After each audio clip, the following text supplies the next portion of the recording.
હવે પછીની પૂનમ આવી એટલે એની મમ્મી કહેતા ઓલા ભાઈબંધને કહેજે પૂનમ ભરવા જવું છે ને.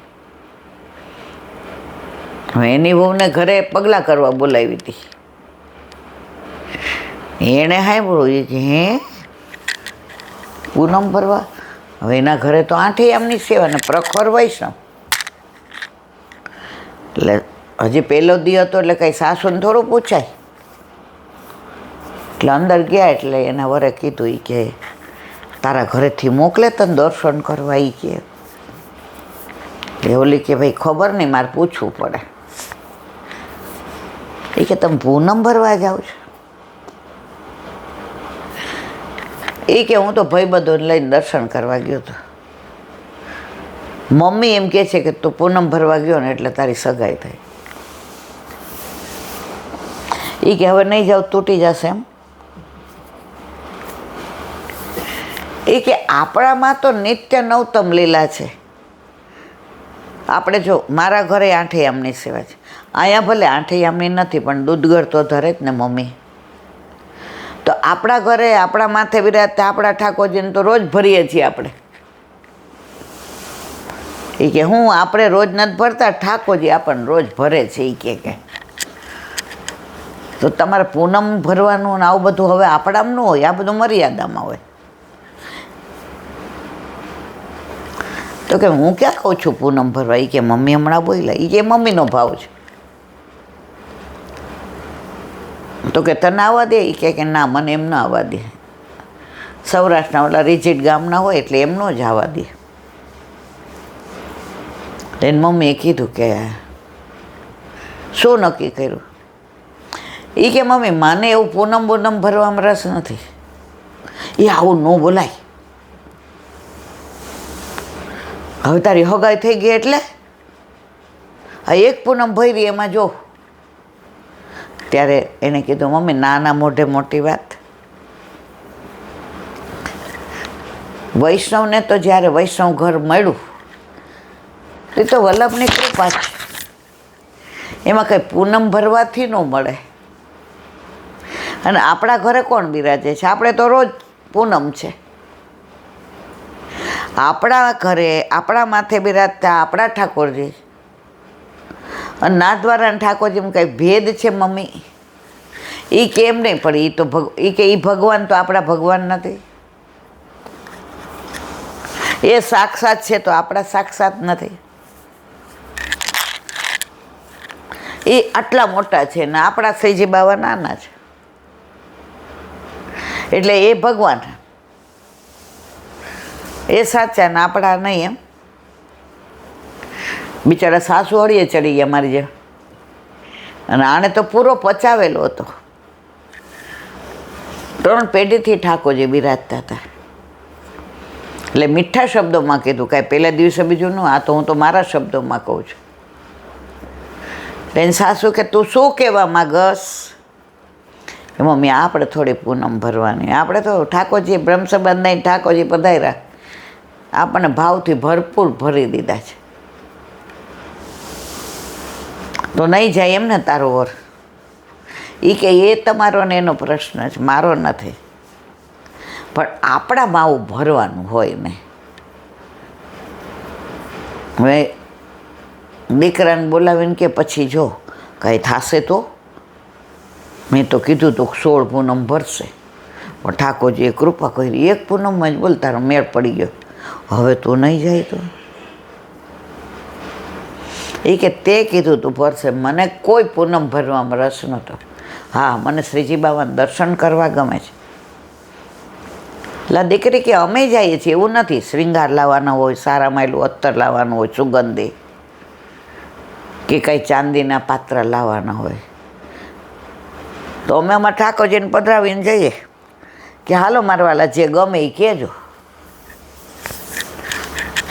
તો જવાનું, પણ આ ભરવાનું ખોટું છે. ઘણા એમ કે અમાસે ગિરિરાજ બાવાનું. આપણામાં તો ગોપાલ આયે સોહી દીન નિકો. આપણે ઓલા બેનને અમાસના દિવસે ઠાકોરજી પધરાવા ગયા હતા. ચકલાસી જે એના ગુરુ હતા બરાબર, ત્યાં પુષ્ટ કરાવવા ગયા. જે ખડખડાટ હસી પડ્યા. એ કે ખરાવો. ઓલા બેન કે કાલે ન હોઉં તો મારા હાથ પકડીને લઈ કોણ જાય. પછી ઘરે આવ્યા તો બીજે દિવસે કોકે અરર અમાસના દિવસે ઠાકોરજી પુષ્ટ કરાવ્યા. વળી સવારમાં ફોન આવ્યો, મેં શું થયું? એ કહેલા બેન અમાસ હતી ના ખબર નહીં ને આપણે તો તમે શું અમાસનું આપણે પુષ્ટ કરે. મેં કીધું આપણે ડિલિવરી આવવાની હોય તો એમ કહ્યા છે, અમાસ છે તો નહીં. મારા વાલા પ્રભુને જ્યારે પધા ગોપાલ આયે સોહી દિન નીકો. આપણે તો અંધારામાં અજવાળું થઈ ગયું, આપણે અંધારું છે જ નહીં. આપણે દિવાળીએ કેવા મનોરથ કરીએ છીએ, દીપ માલિકા ને દિવાળી ને ચોપડા પૂજન ને ફટાકડા ફોડીએ ને આખા ઘરમાં રોશની થાય ને આપણે અંધારું છીએ. આપણે તો અમાસનો ઉત્સવ છે. તો મને કે મેં કીધું બોલો વાંધો હોય તો હવે હું મેં તો આવા વિચાર અને જો બધાને પૂછપૂછ કરો ને બધાનું સાંભળશો ને તો તમને ઠાકોરજીમાં આનંદ નહીં આવે. તમારા ઠાકોરજીને પધારવું હતું એનાથી રહેવાતું નહોતું તો આપણે છેક ચકલાસી અમાસના દિવસે તમને ખબર હતી અમાસે? મને કે ના. મેં તો મને ખબર હતી. મને કે ના. મેં તો આપણી ભેગા બીજા 6 જણા આવ્યા, તમારા ઠાકોરજીને જાનમાં ગયા હતા ને બધાય, ત્યારે વાન હતી ખબર છે આપણે. હવે 6ના બદલે 8 ગયા જાનમાં ગીત ગાતા ગાતા અને પ્રભુને પધરાવીને આવ્યા. કહેવાનો આશય એ છે ઠાકોરજી એવું જોતા જ નથી કે આજે અમાસ છે. ગોપાલ આયે સોઈ દિન નીકો. અને પૂનમ ભરવાની ને અમાસ આવું ના હોય.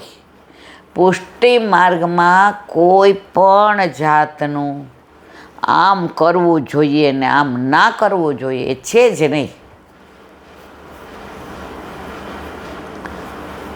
બધું પ્રભુની ઈચ્છા હોય તો જ થાય.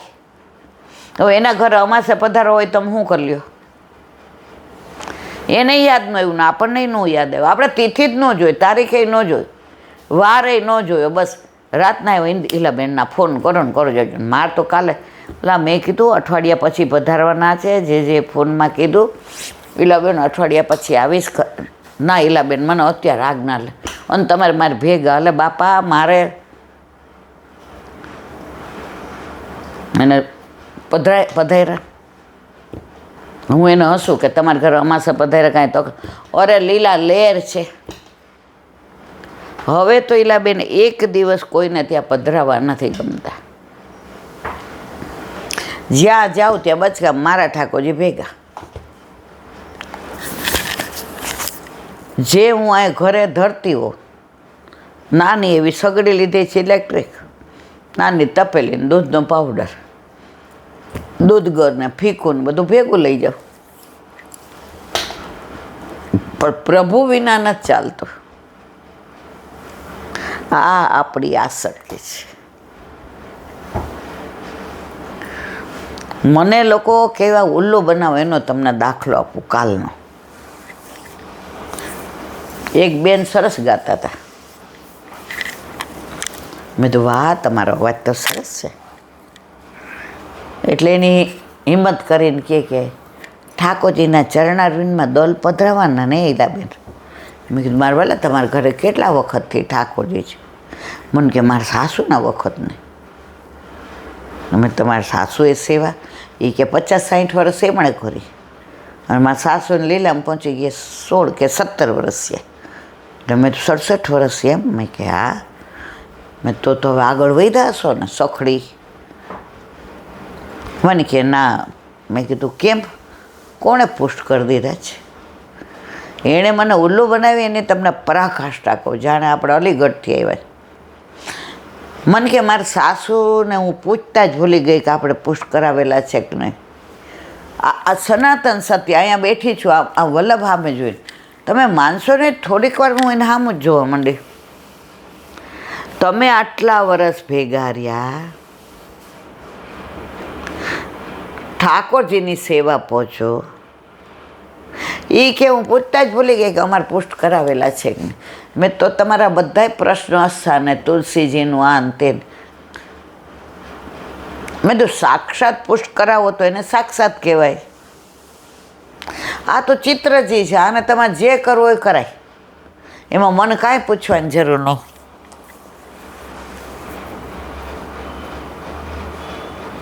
આમ જો મોટા ઓલા હોશિયારી કરીને આવ્યા હતા એમ કે ઉલ્લુ બનાવ, પણ આમાં મારું તો કાંઈ જાતું નથી. આવું ખોટું બોલીને તમે તમારી જાતને છેતરો છો, તમે વલ્લભને છેતરો, ઠાકોરજીને છેતરો છો.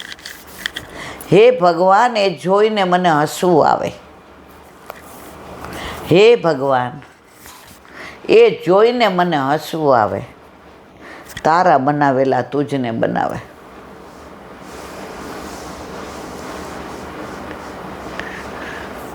આજે આપણા ઘરે પુષ્ટ કરાવેલા છે કે નહીં તો એ તમને ખબર ન હોય. મેં કીધું હવે કોઈ પ્રશ્ન પૂછતા નહીં, કારણ કે તમારા ઘરે ચિત્ર છે, ગોવર્ધનનાથજી નથી. પુષ્ટ કરાવેલા હોય ને તો બધા પ્રશ્ન મનમાં થાય કે આચમન કરેલું જળ લેવાય કે ન જવાય, તુલસીજીના દલ ચરણમાં ધરાય કે ન ધરાય. આ બધા પ્રશ્નો પુષ્ટ કરાવેલા હોય એના છે. જો દીકરી લગ્ન કરીને જાય ને પછી એની ભાભીને ઘણું પૂછે, ભાભી આમ ને તેમ. એ જ દીકરી કુંવારી હોય તો ભાભીને પૂછે? ભાભી તરત કે નણંદબાઈ હજી વાર છે, તમારા લગ્ન થશે ને એટલે તમને બધું કહીશો, અત્યારે હજી નણંદબા તમે નાના છો, તમારા લગ્ન થશે એટલે આપણે નણંદ પહોંચે બધી વાત કરશું. જો લૌકિકમાં પણ ભાભી કુંવારી નણંદને અમુક વાતો નથી કરતી, નણંદબા હજી વાર છે. તો અલૌકિકમાં તમારા ઘર ઠાકોરજી નથી, પછી પ્રશ્ન અસ્થાને છે. વટમારમાં 50-60 જણામાં કે હા મને ઠાકોરજી, મને કહેલા બેન 3 ઓલા દલ ને એ ધરવાનું ને બ્રહ્મ સંબંધ. મેં તમારા ઘરે ઠાકોરજી પુષ્ટ કરાવેલા છે, એ ખબર નથી. અરે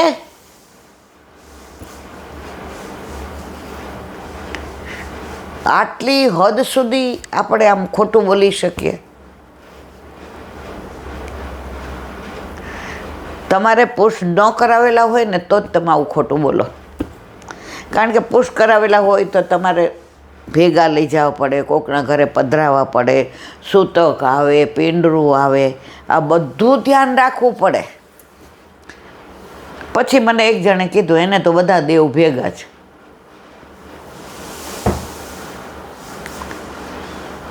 પુષ્ટ ન કરાવેલા હોય એટલે એ બધા દેવ ભેગા જ હોય ને. અને એ તો કુળદેવીનો દીવો રોજ કરે છે. આજે તમે સાચું કહો ને કે ભાઈ નથી પુષ્ટ કરાવેલા, એ તમારો વિષય છે. પ્રભુ નહીં પધારવું હોય તમારા ઘરે, પણ આવું કહેવાય મને ખબર નથી, મારા સાસુને પૂછતા જ ભૂલી ગઈ કે આપણા ઘરે ઠાકોરજી પુષ્ટ. અરે વાહ! તો મારા વાલા, રોજ અઠવાડિયે 2-3 વાર તો આવું ક્યાંક જવાનું થાય અને રોજ નવા નવા અનુભવ મળે. હવે તો જો કે ખરેખર તબિયત નહીં અનુકૂળ નથી એટલે બહુ ઓછા જગ્યાએ, ઘણાને ખોટું લાગી જાય. બરોડાથી ઓલા બેન આવ્યા, એ કે બધા મને એવું કહેતા હતા કે ઈલાબેન બોમ્બે ગયા ને તારો ભાવ ઓછો પડ્યો, તારો તાપ ઓછો પડ્યો, તો આપણને ના પાડે છે. ના મારા વાલા, તમારો તાપે બરાબર છે, તમારો ભાવે, પણ હવે આમ દુખાવો ને આ તેને બહુ તકલીફ થાય છે. પણ છતાંય મને મળવું બહુ ગમે વૈષ્ણવને. એમાં જો 2-4 આવા મને અનુભવે થાય, નવા નવા અનુભવ થાય, આમ મજા આવે. પછી તો એવા વયા ગયા, ક્યાં હરકી ગયા ખબર ન પડી. તો પુષ્ટ કરાવવા પ્રભુને એ ભાગ્ય, સૌભાગ્ય શ્રી અમને જુદે. તમારા સૌભાગ્ય હોય, યમુનાજીની કૃપા હોય અને વલ્લભ તમારા ઉપર વરસે ને તો ઠાકોરજી ઘરે આવે. ઠાકોરજી આમ ઓલા નથી રમકડા કે આ ડેરી બેર બજારમાંથી લઈ આવ્યા, એવું નથી મારા વાલા. તમે લેવા જાઓ ને તો તમે જોજો આમ અમુક સ્વરૂપને જોશો ને એ ભેગા જ આમ લઈ લેશો કે આ મારા ઠાકોરજી. એ મારા કર્યા પછી આપણે ઓલાને ભાવે નથી પૂછતા, ભાઈ કેટલા આપવાના, ઓલો કે આટલા, ભલે ને. અને ઘરે આવીને પુશ કરાવીએ. એ બજારમાં હતા ત્યાં સુધી મૂર્તિ હતા, હવે પુષ્ટ થઈને આવ્યો તો સાક્ષાત પુષ્ટિ પુરુષોત્તમ. એને ભૂખે લાગે છે, એને ઊંઘે આવે છે, એ સ્નાને કરે છે, એ જળે પીવે છે, એને શૃંગારે ગમે છે, એને મનોરથે ગમે છે, એને રોજ નિત્ય નવા કીર્તને ગમે છે. ઓલે ગોપીઓ રોજ સવારના પૂરમાં